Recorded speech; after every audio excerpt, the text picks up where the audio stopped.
It's been called the Forbidden Zone, a no man's land, where for 35 years the Russians used this site in Kurchatov, Kazakhstan as their most secretive underground nuclear testing site, where plutonium and highly enriched uranium were used in weapons testing.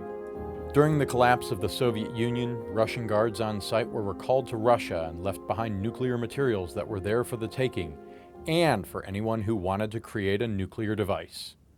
With the help of the Defense Threat Reduction Agency and under their Nunn-Lugar Cooperative Threat Reduction Program, Kazakhstan was able to clean up and secure the mountain. This led to a trilateral effort in 2000 between the United States, Kazakhstan, and Russia. Their mission? To seal all 181 test tunnels. Crews filled some of the tunnels with a special cement compound that chemically bonds with the tunnel walls, rendering them unusable for weapons purposes. One of the requirements for the program called for the implementation of in-depth security measures upon destruction of the tunnels. The security measures included establishing a secure perimeter and surveillance of the area. Kenneth Handelman shares his point of view on the security of the mountain. The question of the security of the Degelen site is often raised, and it's been raised by my superiors, sometimes with a nasty look on their face. I've responded to reporters' questions on the matter. Here's my response.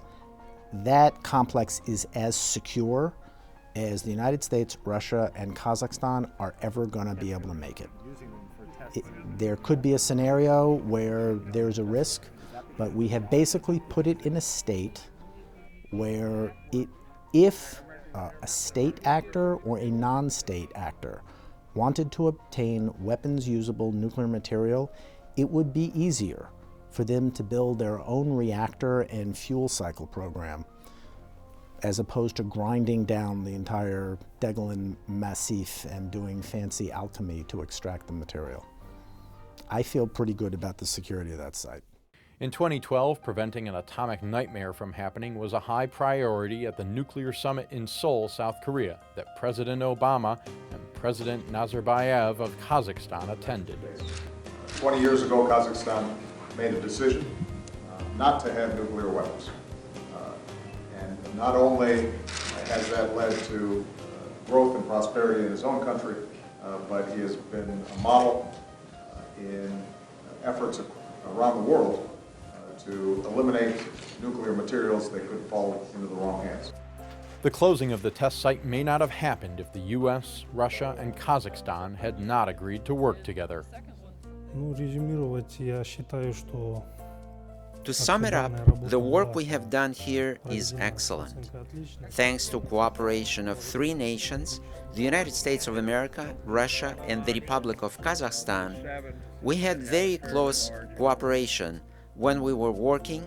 We have achieved our goals, we have accomplished the work, and I think everything went very well. I want to say this, I think, has been the foundation in many ways. The trust that has been developed in this through the work, the important work that's been done here, I think permeates the entire relationship and makes it easier for us to work together. So it's a very, very interesting to see the concrete results on the ground, and also to meet both the Russians and the Kazakhstanis, and of course our own technical experts who've been involved for so many years. Today, this monument stands in remembrance of their hard work and success of their 10-year effort. This once forbidden zone is now an example of a successful cooperation between three countries whose past histories would never allow that to happen.